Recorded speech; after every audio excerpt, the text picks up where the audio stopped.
Don't mess with Dame Dollar. He's not the one.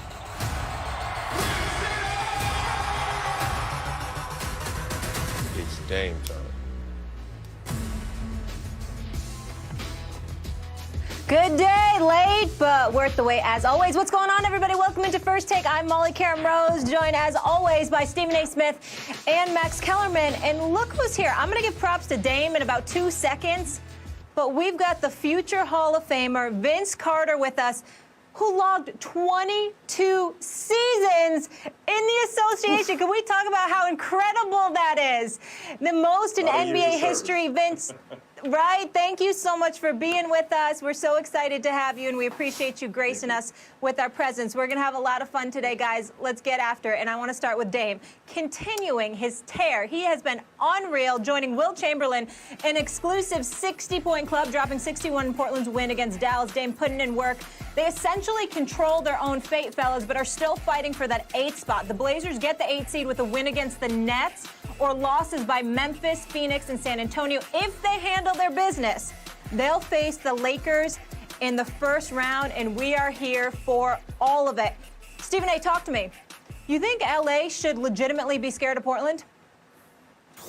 Hell yes, they should. They have a lot to be concerned about when it comes to the Portland Trail Blazers, and mainly because of what we witnessed last night. See, these are the kind of things that Damian Lillard is capable of doing on any given night. Now, the brother's averaging 29 for the season, okay? This brother's all-world. I thought he was first-team All-NBA last year, and that he deserved strong consideration for that, even though because Steph Curry had missed some time. We all know that Steph Curry is the greatest shooter in the world, okay? But when you talk about a point guard with shot-making ability, Damian Lillard is the one dude that can challenge him to some degree. He's just sensational, particularly when he gets hot. He's got tremendous poise. He ain't scared of anything. His range is off the charts, and he's got a lot of heart. And he just said, y'all must have forgot who the hell I am. Well, you know what? I see him. I damn sure see him. He's that special. But C.J. McCollum is no scrub. This dude is a sharpshooter as well. We can't ignore him.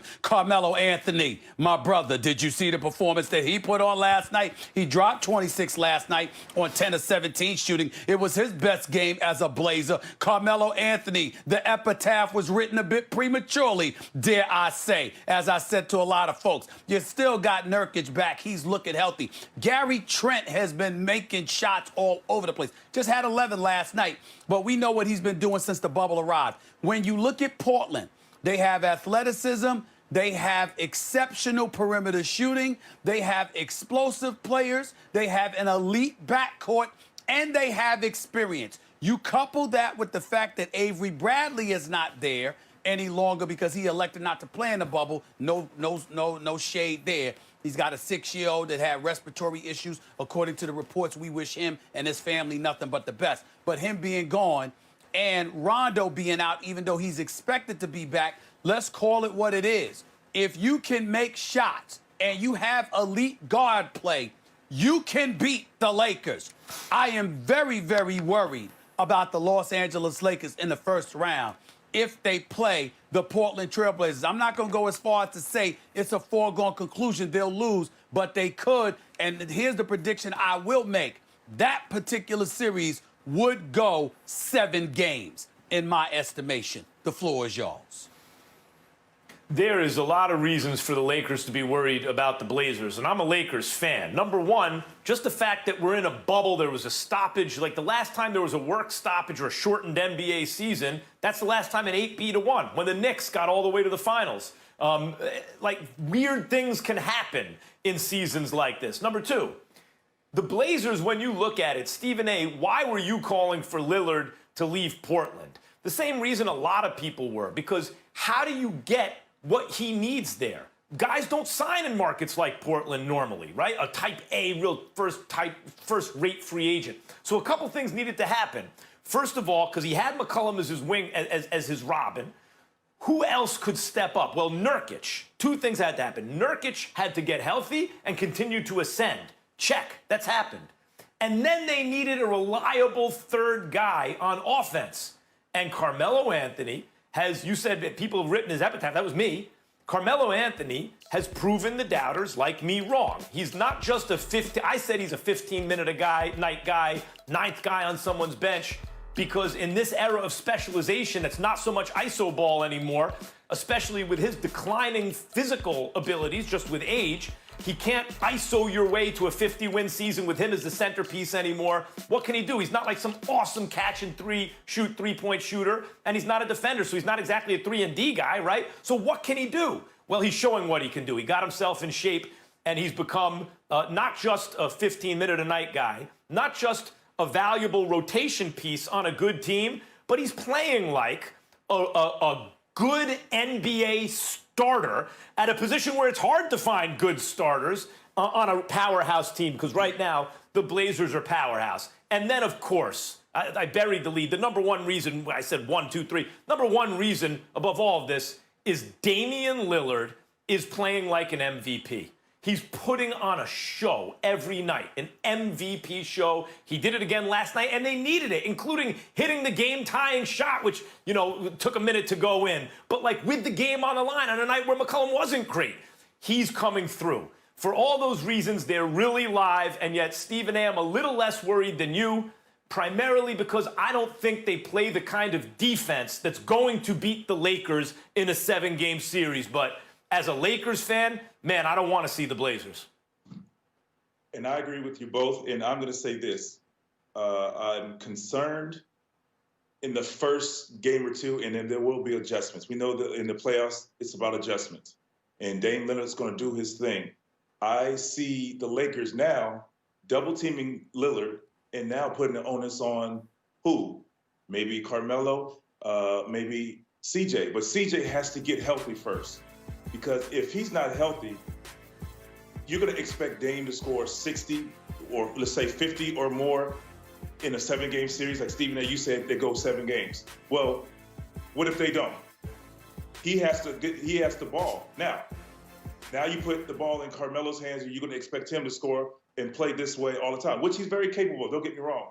But I think they need CJ healthy because, like you said, they do not play defense like that. So they're gonna have to outscore him. At some point, I'm gonna double team Dame and get the ball out of his hands and make maybe not 100% healthy CJ beat me, or maybe even Gary Trent Jr. to play because they don't have that experience as the others, in my opinion. Mm-hmm. Well, listen, a couple of things. Number one, with Dame's range, it's pretty difficult to just get the ball out of his hands because he can step 10 feet beyond the three-point line and come get the ball and literally be a threat. Yeah, I know that, but I'm saying that it's still difficult to get the ball out of his hands. You can still lock him up. And I'm not going to say lock him up. You can still contain him to some degree in terms of dictating the kind of shot he ultimately gets. But because he has the range and the ultimate green light, he's going to take those shots, and we know he's capable of making it. That's number one. Number two, and more importantly, you know this, Vince, by the way, doing a great job. I've seen you on TV with TNT. Keep it up, my brother. Here's the deal. If you look at what transpired until recently, the Lakers were one of the worst offenses in the bubble. They weren't scoring 100 points. They were struggling to score the ball. Now, we know that LeBron James figures out adjustments better than anybody. He's a basketball savant. We respect that. But there was a 3-game losing streak for a reason. They were struggling to score the ball. And if you can't score, obviously that means you're missing shots. You missing shots, that leads to rebounds, that leads to breaks, that leads to open shots. The Lakers can't defend and contain a Damian Lillard if you're not making shots on the offensive side of the ball. And that's something we have to consider. I agree with that 100%. I'll say this, too. Go ahead, Vince. No, go ahead. You can finish. I would say this, too. Who's the best player in the bubble right now? The best player in the bubble right now, the way they played recently, is Damian Lillard. Lillard is, if we had to say who's been the MVP of the bubble, pretty obviously Damian Lillard. And or Devin really, Booker. what's the only... Or Devin Booker. Booker's been great. You're right. Booker giving him run. But if you had to choose, if I had to choose, I'm going to take Lillard. And Booker's been great. And the Suns have been really good. But with no Steph Curry, Lillard is basically now Steph Curry.